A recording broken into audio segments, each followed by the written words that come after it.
G'day and welcome to Hogs, Cogs and 2 Aussie Flogs, the greatest podcast this side of the last podcast. That's all I got. That's all I got. Nothing else. That's pathetic. Is that the best you've got? It's the best I've got. Well, really, last week's podcast was pretty cool. Yeah. All right, so there we are. Yes. How are you, mate? Good. Have you recovered? I have recovered, yeah. No worries at all. I was good to go 2 days later. Jesus, I was tired still 2 days later from it. I've got the bike cleaned, thank God. Yeah, in fact, we'd like to thank the people from Total Tools for the loan of the chisels. Yeah. Because that was what was friggin' needed. Only took me 5 hours. Well, me and Phil actually come and help me. It only took me 5 hours to So it only took Phil 5 hours to clean Phil, it? yep. Good work, Phil. Yep, no. Great work. Hello, viewers. You did a great job. Welcome to another episode. Yes. Well, we're back to reality, mate. Back to running around and checking out what's happening in the Victorian, Australian and, well, when we get a chance, the world motorcycle scene. Yes. And it's all been very quiet, mate, because the other day was the 1st of June. That's wet, wild and winter, mate. Oh, And it certainly started off that way, didn't it? I did see one of our followers, Darren Daggs Asprey. Yeah. He's gone around Australia, I think, for 3 months. Oh, you lucky bastard. And talk about Chief Dark Cloud. Hey? He has had nothing but, the poor bug's had nothing but rain, wind and more rain. You wouldn't expect it, would you? Even at this time of year in Central Australia, you would not expect. Well, I think he's sort of gone along the Nullarbor and going to go. I would think once he starts going up, he'll probably lose a bit. But the poor bugger. I saw some of his photos, mate. Every one of them is in wet weather gear. Welcome to the sunny Australia, you poor bastard. Oh, dear. Oh, and you think that if you go away in winter, you'll be able to get away from it here in Melbourne. No. Yeah, I'm surprised. You know, I'm still surprised how badly the riding drops off as soon as winter comes. I mean, it gets cooler, but it's not freezing. Cooler, it's not ridiculously cold. Most days, mate, you stick a dry rider on just for warmth more than anything. Yeah. Like today, I've ridden over here in my. I've actually got my winter. Gone back to my winter resurgence jeans because they're just that little bit warmer. Yep. And it's warm as toast, mate. Yep. No, they're good. And of course, my Hogs, Cogs and 2 Aussie Flogs. Yes, windshield. Hoodie. Yes. Very nice. Yes. And I can look like I'm from New York or something, mate, from, what is it, Lee? Well, cool. The streets of Philadelphia? Yeah, no. We won't be doing that. Mate, subject for today's conversation Yes. is after the prank. So we previously did a video where we went down and saw Ruby McGee down at Morris Blackburn down at Geelong. Yep. And that was a while back. You can look that one up, and we actually put it out as an individual back conversation called After the Crash. And we're going to go after the crash today because this is going to be more about not what to do at the accident scene or everything, but what happens after that big accident. Because you know what, we're all, hopefully it's never going to be needed, but this might be information that any day any of us could need. And one of us has been through it. Yes, and still going through it. And still going through it. 2 of us actually. Elaine's you and Elaine. The worst of it. So what we're going to discuss is what can happen legally, because legally is where the problem. Well, it's not so much legally. Well, it is responsibility-wise who pays for the injuries and what sort of treatment you get by our glorious government bodies.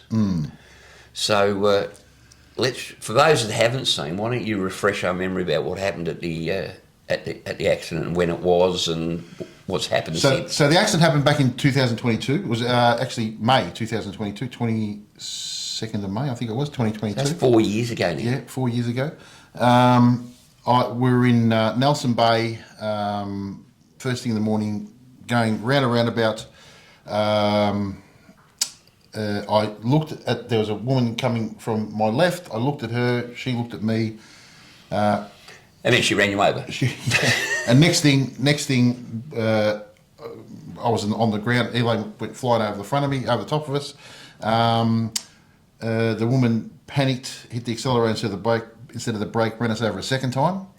And that's when it all started. Now, the lady herself, I think she was in her 80s, I think 87 maybe, had been told not to drive anymore because she was she was basically legally blind.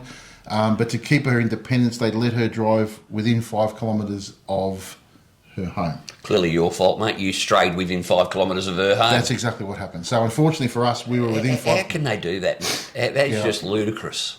I mean, in my humble opinion, if you can't see, you can't drive. It's as simple as that. It shouldn't be. You need a humble opinion for that? Well, whether it's 100 metres, 10 One would metres, think it's common sense. or 1,000 kilometres, if you can't see, you can't see. So you shouldn't be driving. allowed on one of those little bloody shopping carts if you No. freaking can't see, mate. I'm sorry, but no offence to the blind people, but really, if you're going to be crashing into people and causing lifelong injuries, sometimes maybe you've got to look at, I just don't get it, mate. Yeah, How they can allow that was just madness. I mean, and the next day she handed her licence in, which unfortunately That's very handy for you. was too late for us. And that's when it all started, right? So what happened, first of all, honestly, it was a shit show from the get-go, right? So initially, like, ambulance came and lots of stuff. Elaine was taken to hospital. I thought I was okay. I thought I should be right. And then the coppers there said, "Oh no, maybe you better go to the hospital." Yeah. Luckily, I did. Went to John Hunter Hospital, which is supposed to be one of the best trauma centres in that part of the world. They misdiagnosed Elaine to start with. So she was originally said she had just a broken ankle and a broken arm. After being in hospital there for a week, we were flown back to Melbourne.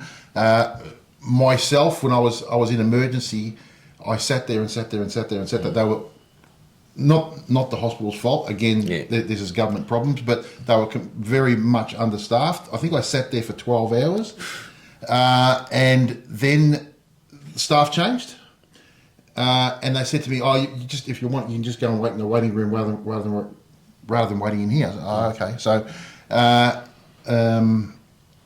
I went to wait in the waiting room. Elaine was still getting tests and all that sort of stuff done.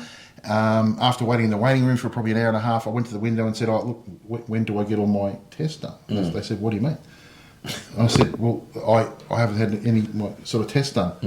"Oh, well, you shouldn't be here." I said, "Well, I was told to come here." "Oh, then you'll have to get readmitted." I said, "What does that mean?" "Well, I've got to go through the whole 12-hour process again," right? So by this stage, I'm thinking, you know what? I've been waiting here for now. It was early in the morning. I'd been going forever. I thought to myself, well, I can walk, so don't worry about it. Can I have a couple of Panadols just for the pain? "Oh, look, we can't administer Panadols." You're only a hospital. How dare you issue mild medication? Yeah. So anyway, basically thought, "Oh, well, I'm not going through this again." So I just hobbled off, and that was it.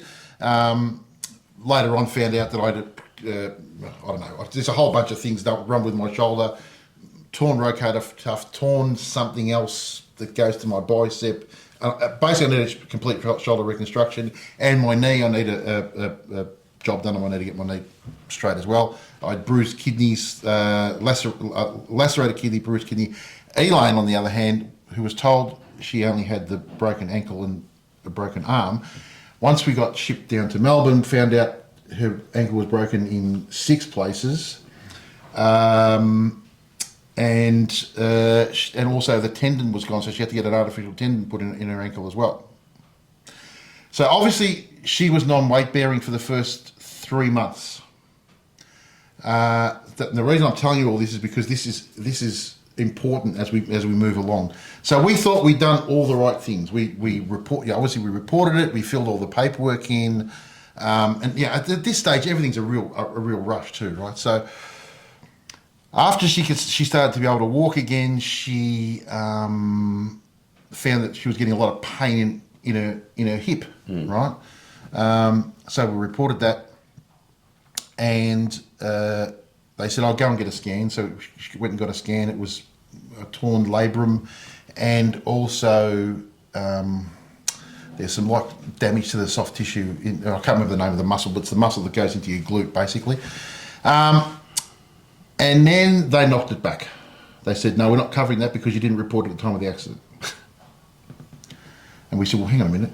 She couldn't report at the time of the accident because... She didn't know it existed. Well, she couldn't walk, Yeah. right? As soon as she started to put weight on it, that's when she found the issue, Yeah. right? So this has been a point of contention the whole way through.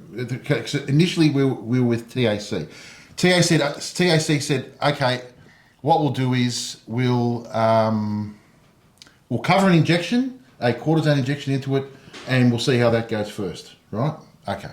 So in the meantime, then the TAC realised that this happened in New South Wales. By this stage, we'd got in contact with a solicitor. And I'll be honest with you, if you're going to get in contact with a solicitor, do your research and make sure you get a good one. I won't go any further into that at this point. And that's when we got on the merry-go-round. Then, once you start the legal process, then, I would think that the way to deal with these all we wanted to do was be better. We wanted to be fixed. Yeah. Right? So basically, we've got 100% that it was the other person's fault. Yep. That's already been determined. Yep. Not a problem. You've done nothing wrong except, become an injured party. Well, she was actually charged. Right? Yep. All you want is To to be fairly treated in relation to the injury. Correct. And that's where you're clearly a bastard. Yeah, Because well, surely the government doesn't have to do that, or the health system doesn't have to do that, mate. Well, this is the thing. In New South Wales, you have to each injury has to be above the 10% threshold to be permanently not disabled, but incapacitated, whatever it is, right? You can't have a couple of different injuries that add up to over 10%. It has to be the one injury. So, of course, they send you to their doctors, right? Who's totally independent. No. Well, they're supposed to. They're supposed to. They're paid by one side. It's like two boxers getting in the ring and the brother of one of them's the bloody referee, mate. Exactly right, right? So they send you along to these guys, right? So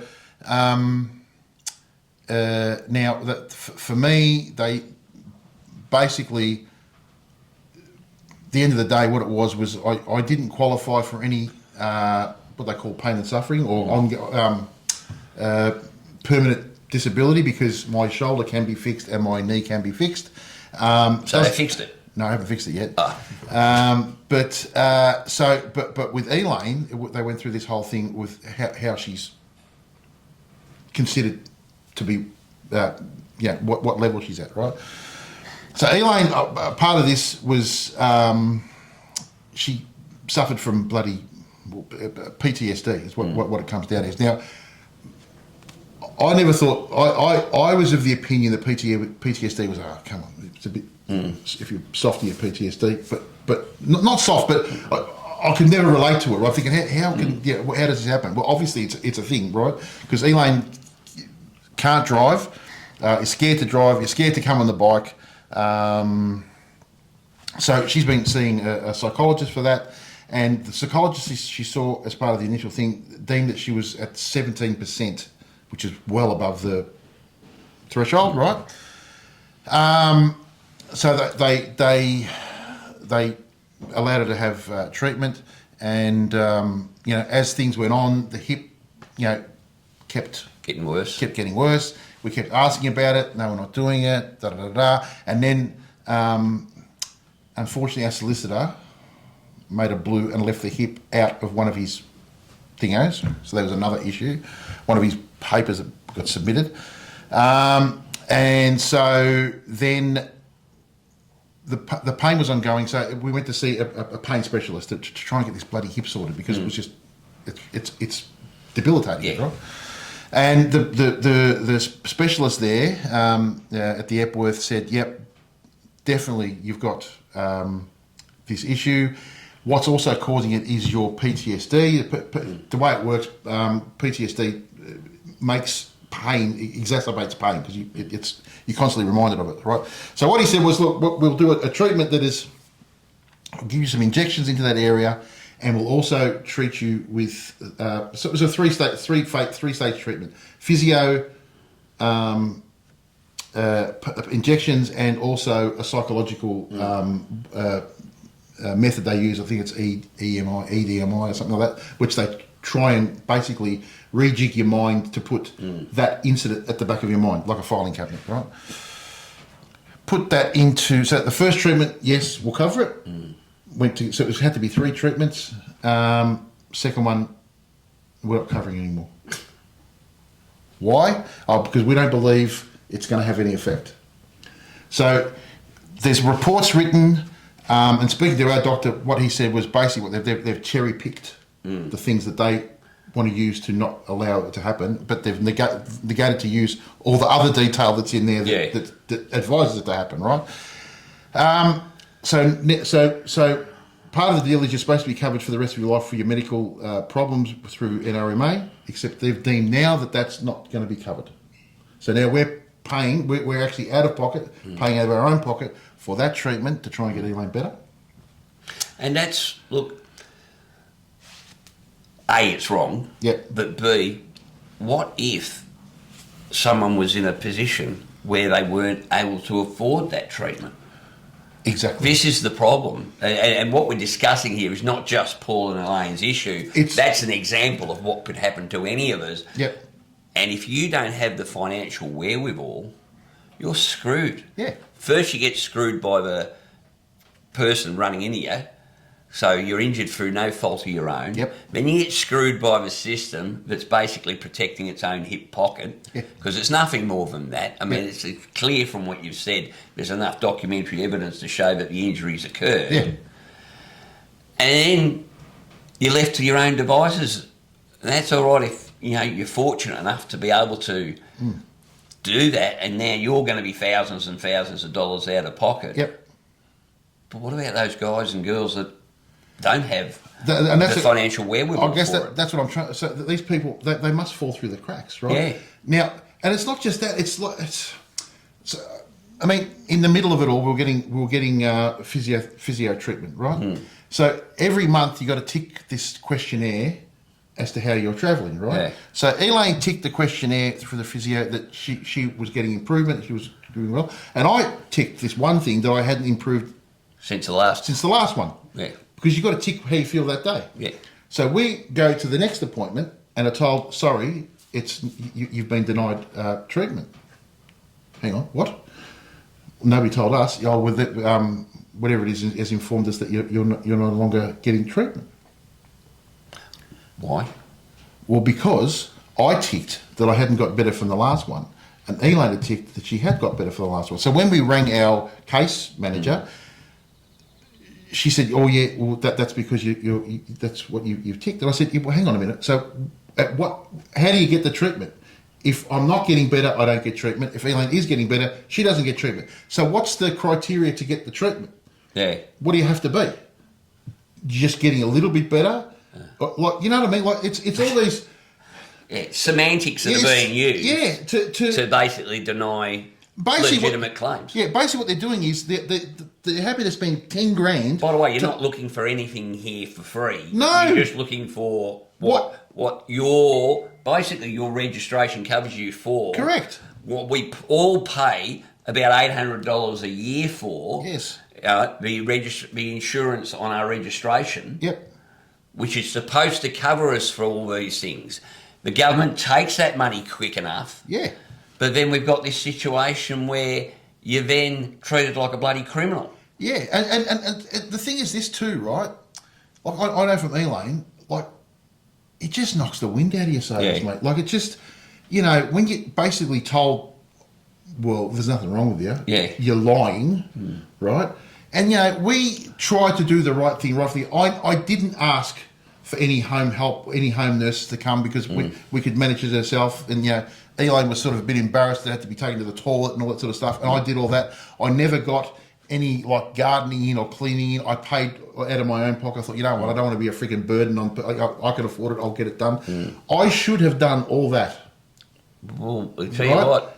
Because if I had done all that, all of a sudden they look at all those things. You go, oh, this guy's clearly. We need to get him fixed because it's costing us a fortune and all the sundry shit. Yeah, right. But I didn't do that because I was trying to do the right thing by society, right? And have been basically royally screwed over because of it. So, where we at the moment with it? Is it just dead in the water? Well, it's still got basically. Or do you have any there's legal kickbacks? There will be no pain and suffering for Elaine as far as as a legal matter goes. Yeah. That's gone. The only thing that she can and I can do is to for lost wages basically. Yeah. Right now, that's another thing because I'm self-employed. We have our own business. Obviously, I continue to be paid. Yeah. But I have to pay other people to fulfill those roles of Elaine's and mine, right? That doesn't come into it, right? Yeah. So if I was just working at Bunnings, for example, it's an easy thing because I can show that I haven't been able to work, right? But because I'm not, I'm working for myself, and I'm still paying myself, even though I'm out of pocket because I'm paying somebody else to do my job and Elaine's job. That doesn't come into it, right? You're stuffed, right? Yeah. So I just think you should be looked after on your merits. If you have been hurt in an accident that is not your fault whatsoever, right? It shouldn't be that you're treated like you're lying. You're trying to what would you call it? You know. Rip off the system, which I no doubt there are people ripping off the system. What I don't understand is the ones that seem to rip off the system seem to get away with it, and the people that are ridgy ditch don't. You know, I just look at, you start to think to yourself, what am I doing here? Because you're the same. We try and do everything right in life by people, by helping other people and all that sort of stuff. And when it comes to you, it's like bad luck, Charlie. You don't qualify. And this government is the perfect example of, it's not like they don't mind flashing money around. No. Mate. I mean, basically, you should have been wearing a dress when you crashed. You'd have been probably looked after, mate. Oh, look, I don't know. It's frustrating. It's very frustrating. People, and as I said, first they should look after the... forget pain and suffering. Let's look at just fixing what was damaged. Yeah. I don't know. I mean, if I have a crash on my motorbike and I've got comprehensive insurance, I expect my insurance to put my boat back the way it was. Yeah. And surely we all expect the exact same from our third party insurance that we pay through the goddamn nose for. We absolutely pay for it. Now you have a look on your registration next time it comes in, because your actual registration isn't that much of it. No. It's all the third-party insurance. And you look at me here, I'm paying 1, 2, 3, 4, right? 4 lots of insurance. 2 cars, right? Well, that's another battle, isn't it, mate? Yeah. Because you can only ride one at a time, but you charge 4 times. Yeah. You know? And then when it comes to this, then when we don't seem to be covered for anything. It's just... I don't know. It's a shit system. Yeah, I look at Elaine, and she went from being, the most enthusiastic person when it comes to, what we do, to she's not into it that much anymore, right? And that affects our lifestyle. Yep. It affects everything. Elaine used to like going for walks and stuff. Now she can't do that because her hip hurts. It affects. We're a cleaner at the moment because her hip hurts too much to be cleaning and stuff and getting doing things. Myself, for example, I like for my job, like if I wanted to go back and be 100% on the tools and do everything I used to do, I can't do it. I can't lift my arm up. Like that arm I can. This arm I can't. I can get to there. Right. That's as good as I can go. So I can't nail things up on the wall. I can't lift things up, like trying to lift that bloody tour pack up before by myself. I'm thinking, normally I can do that easy. Yeah, I lift. I go, shit, I can't go up. So I've got to try and sort of. I can't put my belt on properly because I can't get my hand. Like it's all these things, and Elaine's the same, And it's not only that. But I look at she's had the stuffer knocked out of her. Yeah. Right? And, you know, for somebody who's probably the most positive person in the world, I can see she's down in the dumps, right? And it's shit. It's shit because you're considered that you're trying to hoodwink the government or you're hoodwinking the system. It's shit. It's just, it shouldn't be like that. It should be, if you are a genuine person and there's all those things, it shouldn't be that they go through the reports and they try and find any little freaking glitch. Oh, that's it. That's our out. We'll do that. We'll spend 10 grand not to fix a $1,000 job. Yeah. Right? So, why? I don't know. Surely the system was not set up to be like that. It's to me, we can't be the only ones. I mean, there needs to be some sort of ombudsman or something where you can go and go, here, we're clearly being screwed here. Well, so where's the what's the name for you? The recourse for you to be able to challenge all these decisions. So what happens is you have an independent. An independent person who looks after it. Now this is how they assess it, right? They ring you up and do basically a 20-minute tele phone call, right? And out of that, they decide, no, you're right. Yeah. Right? Now, how's this, right? So, the questions you get asked are like for Elaine, what have you done? Have you been out? Because Elaine doesn't go out much anymore, right? Yeah. I mean, she comes. If we got to go, I've got to drive her. Yeah. Right? Now, that's a pain in the ass, right? She used to drive herself everywhere. I've got to drive her. Yeah, Elaine happened to mention she went to a funeral. So they actually brought that up. Oh, she's still interacting well with the community. She went to a funeral. As if it's our son-in-law's father. Yeah. How is that all the... What, so you go to a funeral, that makes you okay? You haven't got any issues, any mental health issues? That's ludicrous. Right? That is ludicrous. So, one per... Your psychologist says to you got to keep trying to get yourself out and interact with people because it's good for your mental health. So we try and do that. We try and go along to places and blah blah blah. And the whole time Elaine's standing there, she's in pain and all that sort of stuff.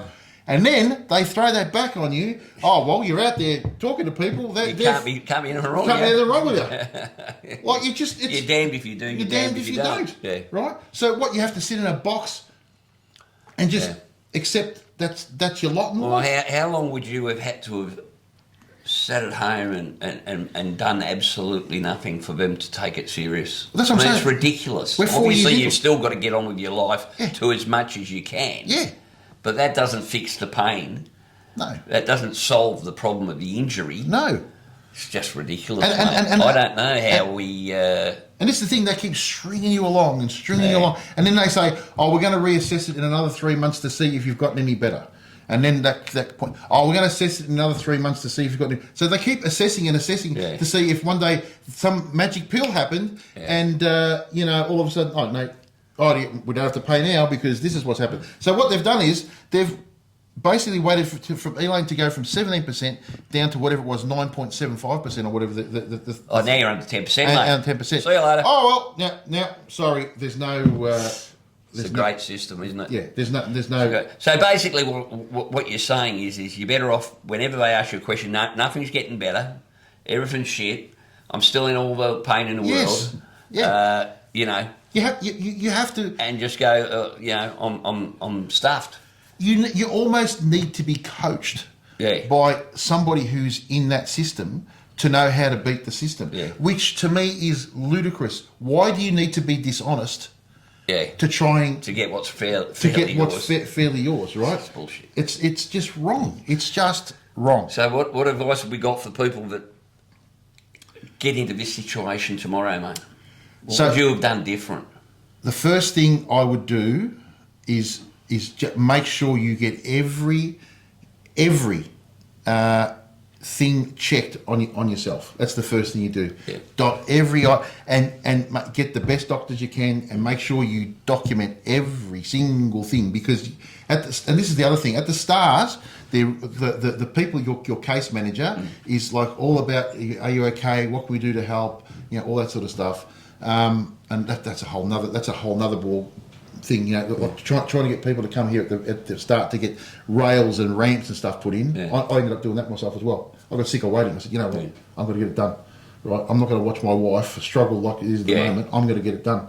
And then they come in. I said, it's already done. I've already done it, right? Should I have done that? Probably not. But I'm not going to sit there and wait 6 weeks for a job that should be done 2 days ago, right? Yeah.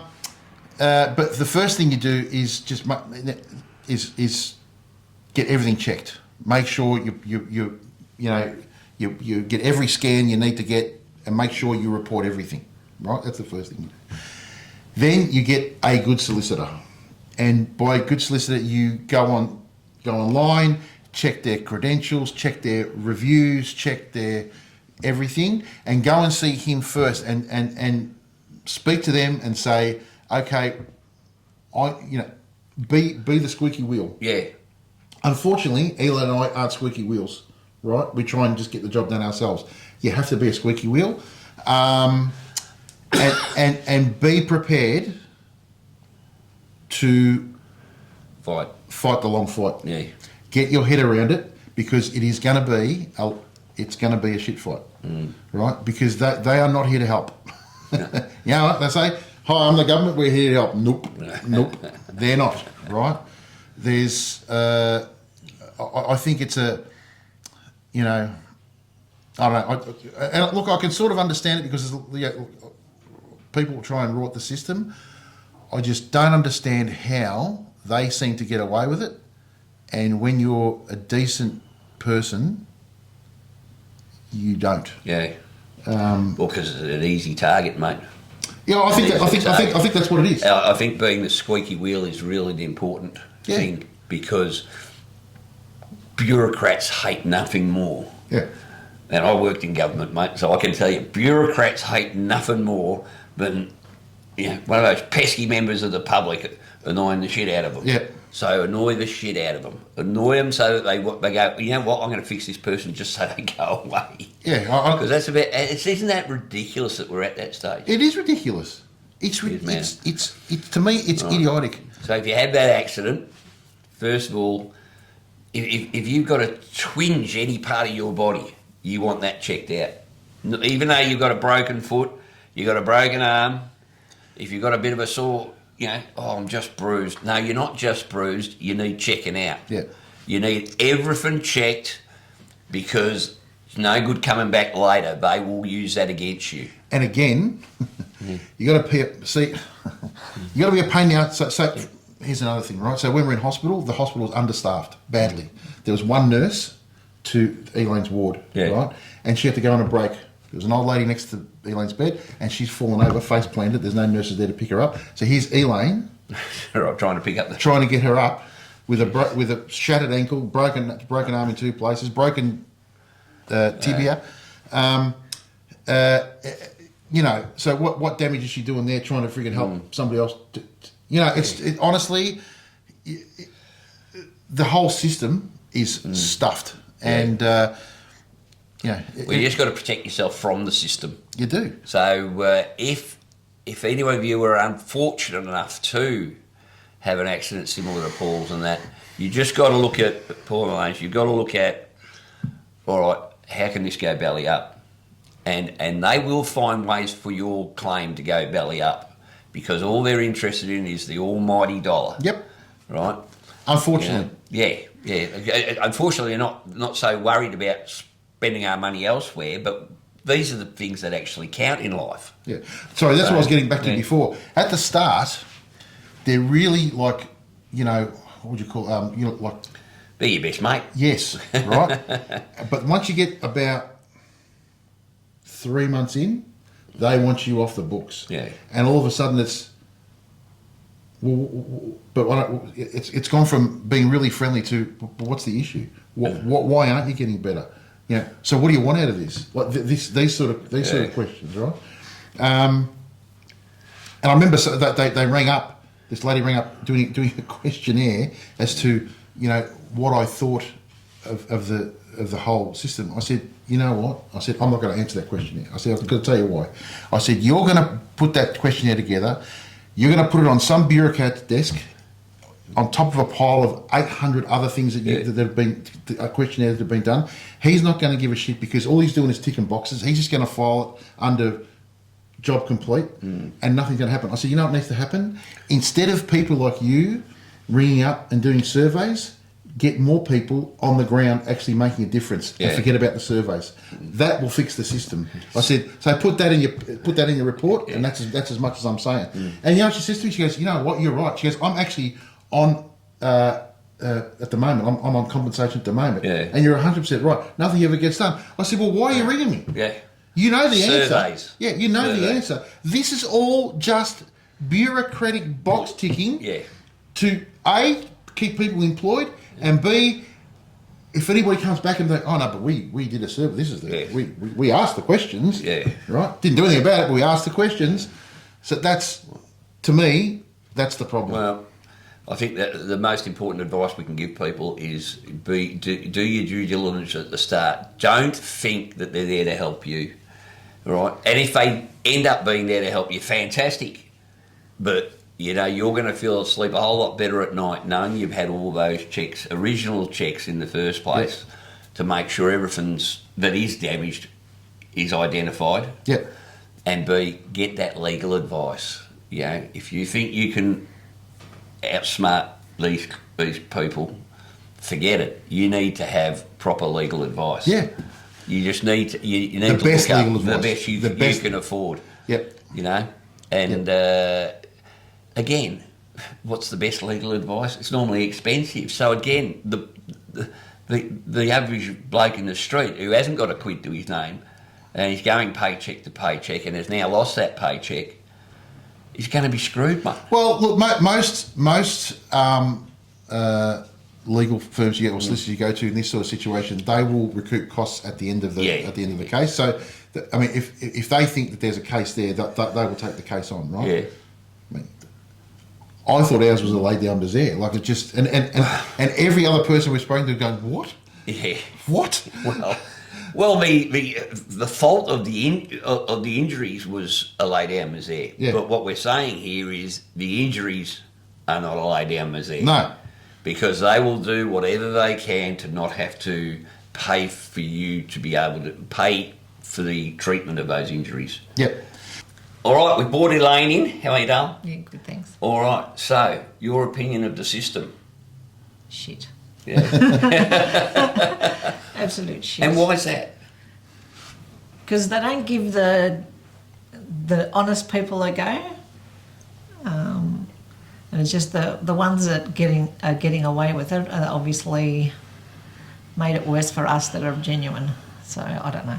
I just think it's shit. So the whole system is basically meant to stop people rorting it, but because so many people have rorted it in the past, then they just treat everybody like they're rorting it. 100%. Well, that's just not a fair system. No, You know? definitely not. Yeah, but you always say judge a person by their character and that, but basically they're just lumping everybody in the same boat. So with your injury, so you're now obviously you got problems with your hip. Yep. You got problems still with your ankle. Yep. And obviously you got problems with your friggin' PTSD. Yep. Yep. But what they've said is that you're not. All those things combined doesn't. You have to have individual. Each one has to individually. According to them, I'm fine and dandy, and there's nothing wrong with me, and it's all in my head. Yeah. But they don't live with the pain. They don't live with the mental torment. They don't live with any of that. So what's different now as compared to before? I really don't like talking about this, but pain is like I can't walk as far as I used to. I can't do a lot of things because of my hip. I'm not as confident as I used to be. I don't. I'm too scared to drive. Like 1,001 things. Well, it's a shit system. It is. And I don't know how to fix it, but what we can do is we can prepare people who haven't gone through this yet that might go through it. Yeah. And that's basically what this is a cautionary tale. Yeah. Isn't First of all, get yourselves a really good solicitor.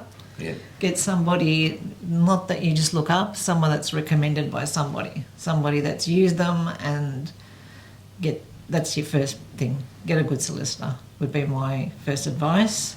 And then note down any ache or pain you have and let the insurance company know. Whether you think it's a small ache or pain, just let them know. Yep, 100%. 100%. All right, we'll let you go because obviously you don't want to talk about this much more. So that's I guess that's where we're coming from. It's not, there's a system set up there that's supposed to be looking up, but you really got to make sure that make sure the system works for you. Yeah. It's just forewarned is forearmed. Yes. At the end of the day, so just sit down now and have a bit of a think about what'll happen if that does occur, because you know what, every one of us know that we ride. Yes. That this could happen at some time. Yep. And it's shitty enough when it does happen without going into it blind and then finding out that you've missed doing one or two little things at the start. Just forewarned is forearmed, mate. Yes. And just take this as a cautionary tale. Yep. Hopefully, it'll never happen to any of you. That's what I was going to say. I guess what I'm saying is too. Yeah. I'm pretty casual, that sort of stuff, and pretty easy going, and that was probably my downfall. Yeah. Thinking that being Mr. Nice Guy. Yeah, but also thinking that people thought the same way I did. That if you're genuine, you get looked after. Yeah. Right. So that's it. Yeah. All right. Well, that's a depressing subject. Yep. So let's lift the game a little bit, mate. Yes. Let's make this a little bit more. Let's get something a little bit more upbeat. Yes. So I've got something I want to show you. Yes. Oh. All right. And our mate John's just arrived. Yes. And there's a reason for that. Yes. I'm going to play you something. Yes. Let me turn my volume up. Don't want to half-ass do this. All right. All right, Paul and Chop, mate, we're all very proud of the trip you did with the big purple lap. It's done an absolutely fantastic job raising some much-needed funds for mankind. And but we thought there was something missing, and what that is something for you guys to remember the trip, apart from sore backsides yourself. So we got our heads together, and with the help of our mate Phil up at Waptui in Echuca, we've come up with a little memento for you guys to remember the trip by. We hope you will like it. We hope you enjoy it, because it really was a memorable ride. Well done, guys, and we hope you enjoy what we're about to give you. Cheers. Is that me now? Yes, please. Fucking nuts. Come in. All right. Watch out for the cord. Don't knock the camera. All right. So here we have. On behalf of Battery World, sorry. Come in the middle. On behalf of all the people who donated the Pankind, Oh, that's shit. they wanted to award you with this small memento. Absolutely bloody awesome. How good's that, eh? Absolutely awesome, guys. That is friggin' fantastic. And also, Chop has received the exact same thing. Yes. Or very similar with his details on it. So that is such a good thing. How cool is that? That is so cool. And obviously, Philby has had his hand in Yes, this. big shout out to Philby as well. Whoop 2 is written all over it. Yes. Mate, that is honestly, thank you very, very much. No That worries, is mate. bloody Well done. awesome. Thank Well you done. so much for that. That is so cool. there we go. Let's chuck that right there. That is bloody awesome. Yeah, big shout out to There we Philby. go. If you want anything made up, trophies or memorabilia. Yep, Whoop Tui. Yep, Whoop Tui. Yeah. Sorry, we'll Go put on, details in the show Yeah, notes. we'll put the things down the bottom. Cool. Now, let's have a look at Chop's reaction. We've come up with a little memorabilia. Wow, look at that. What a legend. We hope you will like it. We hope you enjoy it, because You beauty. really Fuck, was that's beautiful. a memorable ride. Wow. Well done, guys, and we hope you enjoy what we're about to give you. Thanks, Phil. Thanks, Flogs. and thanks everybody that's supported us, and thanks everybody that's donated. Wow, look at that. Woo! You beauty. Nah, I'll do it all again tomorrow too. And thank you to our sponsors, Route 66 Tours, K&N Traffic Services, Torex Trailers, The Gas Man, and yeah, so on. There's been a few other ones I might have forgot there, but sorry if I forgot ya. But yeah, appreciate everybody donating, the support we've had, the people we've met on the way. It's something we'll always remember, man. We'll never forget this trip. And you know what? Big thank you to Paul for not whinging, just getting the job done, eh? He buckled down and he got it done, man. I couldn't have done it with a better person. So cheers to you, Paul. Absolute legend, man. Don't you ever forget it. Cheers. Thanks, guys. Awesome. That is awesome. How cool's that? That is grouse. That is so cool. It's good, Fuck, isn't it? that's grouse. Yeah. That is grouse. That's I love when that. I seen it in a full bloody hell. That's how one of good the is best things anybody's ever got me. That is friggin' grouse. Insane, isn't it? Oh, mate, that is so cool. Well, so obviously Chop would have been Yeah. was just as chuffed. So that's bloody. Well, that is mate, friggin' awesome. It was a huge bloody trip, and you know what? A lot of people sit at home telling the world what they should do and what they could do, but you guys got off your ass and did, and it's just a small token of appreciation from everybody who watched the thing. I thought that for me. Look, for me, I mean, obviously we did it right, but for me, it's the people that donated. It's the one. You know, there was donations in there for $1.95, $5, $10, all those little increments make such a huge difference. Also want to thank Berkey from Berkey's Boot Ride. Well, maybe we should explain what's going on there, mate. Yeah, so- All right. So, we ran a raffle, and the raffle went to Partisans, Partisans, which was a who are looking at helping with PTSD for veterans and first responders. and the other half was going to Berkey's Boot Ride. Yep. Now, Berkey's, because it had to be extended over a long period of time, He already did the boot ride. he's already done the boot ride. Yep. And he's already had all those expenses, Yep. and we were going to transfer the money. We've transferred the money to him. Yep. And he said, you know what? I no longer need it. I'm not going to do another boot ride Yep. in the foreseeable future. Yep.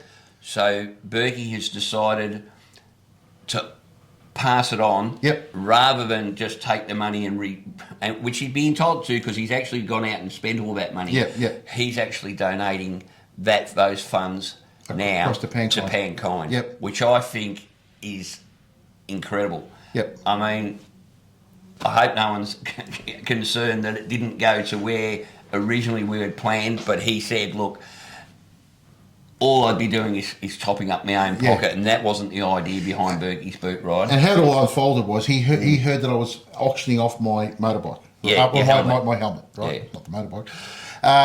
And he goes, mate, he rang me up. He happens to, Berkey, big shout out to Berkey, he's got a broken, is it sacrum? I think it's I don't know, mate. it's the tailbone, whatever Yeah, he's fallen. He's in a fair bit of pain at the Yeah, moment. he is, so right. he's not going to be riding for a while. And he said, mate, I heard you're trying to auction off, you're going to auction off your helmet. He goes, I'm buying the helmet. He goes, For for $2,360 or whatever it was that we raised.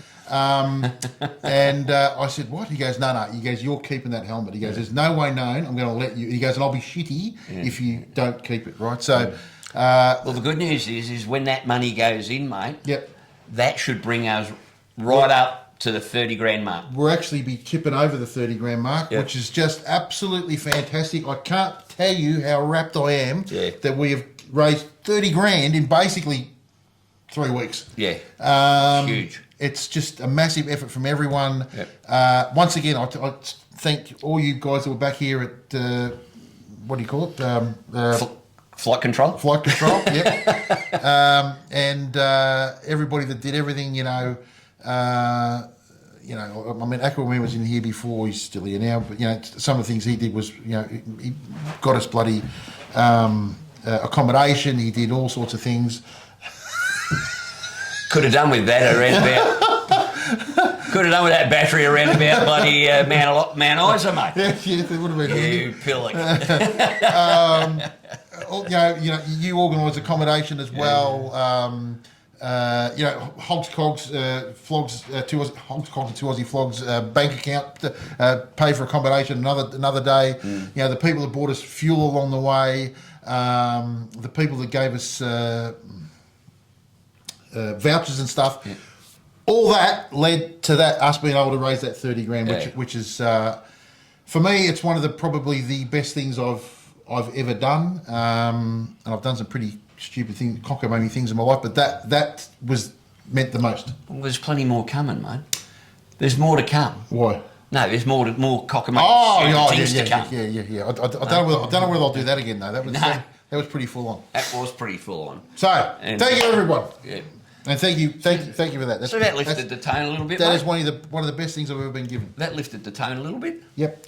Alrighty. Now, talking about Hogs, Cogs and 2 Aussie Flogs, because that's what we are and that's what we're doing at the moment. Yes. But our Facebook group, the other day, I got a thing sent me out. We get lots of businesses trying to put themselves on the Hogs, Cogs page. Yep. And 99.9% of the time we just go, no, this page is actually here for a reason, mate. Yep. We try to, and to those people that send us stuff, we don't put memes up. We don't put stuff up that's going to detract from what we're trying to achieve with that page. We're actually trying to get the messages out at the time when it's most appropriate. So if you do send us something, it might not go up, or it might not go up for a couple of days for whatever reason. But businesses normally know. I just delete. But I noticed over the last few weeks the Dartmouth Hotel, up at Dartmouth up near, what do we call that, the Kiwa Valley? Yeah. Kiwa, Alpine region, Kiwa Valley. They have been busting their guts to get themselves out there as a venue for accommodation for bikers over the last probably 6 months. Yep. Really working harder, and I thought, you know what? I've actually stayed there, mate, and it's a really good spot. I stayed there with Brett Crossing from American Thunder magazine when I was coming back from Jindabyne last year, and what a great little spot. And there was a pub directly opposite, which is perfect. Unfortunately, it wasn't open that day, so I'm hoping that pub's up.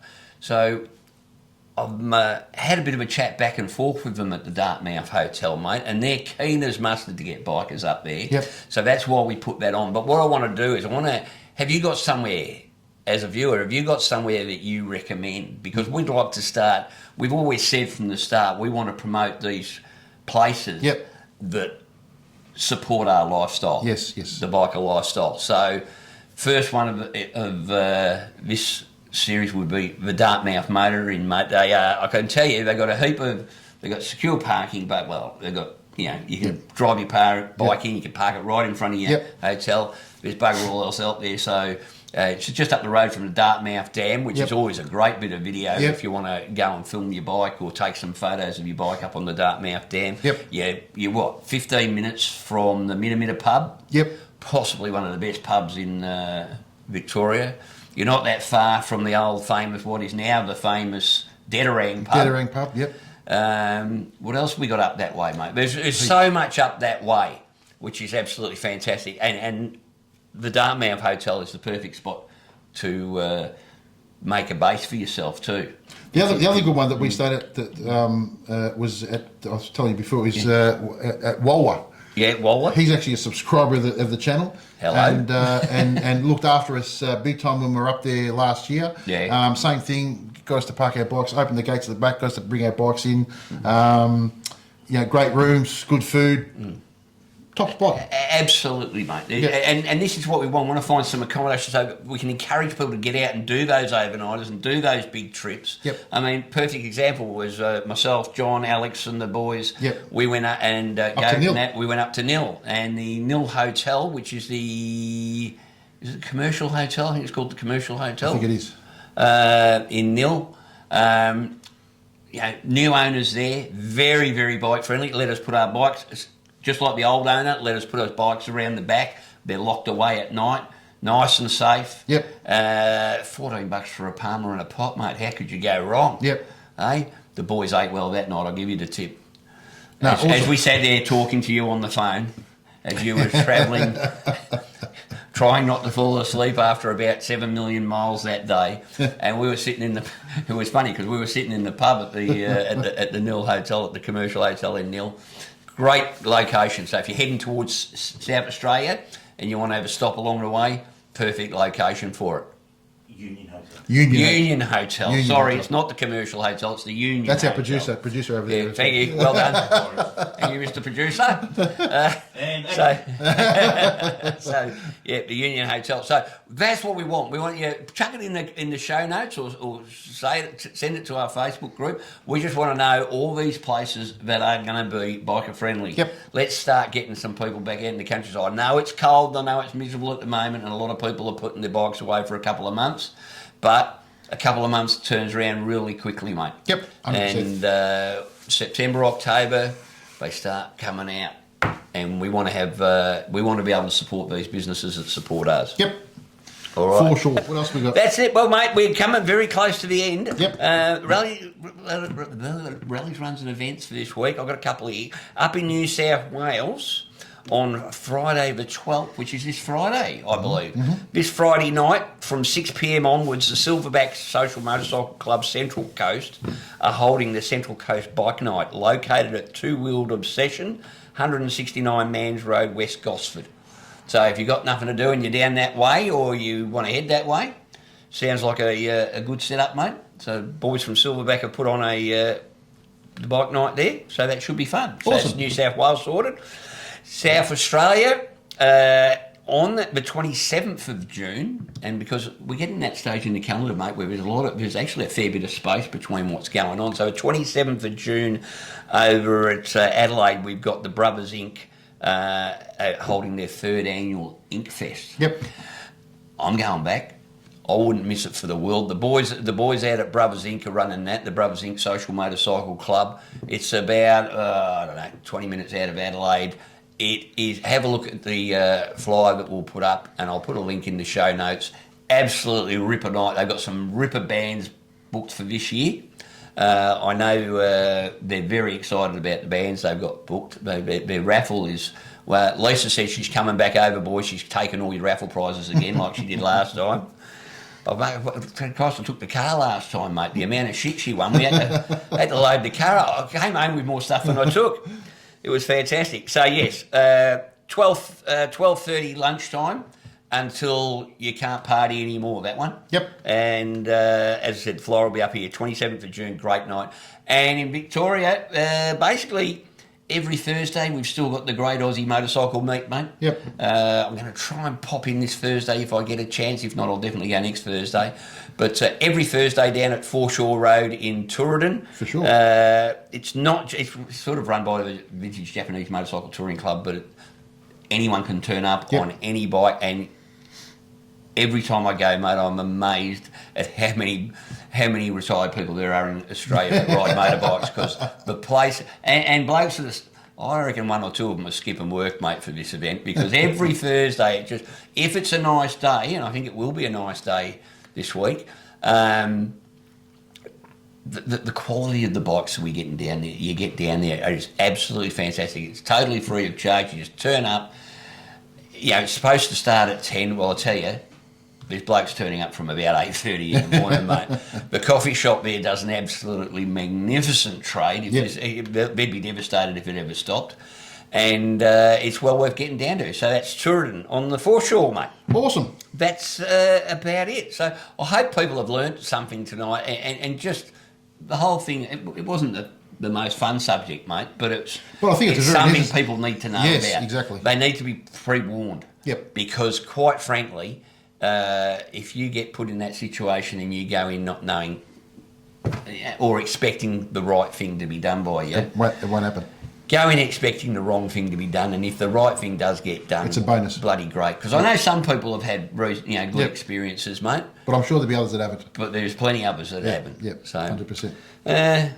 Done, and dusted for another fortnight, mate. Well, that's it from me. That's it from me. That's it from Hogs. Cogs. And 2 Aussie Flogs. Ciao. Feel guilty.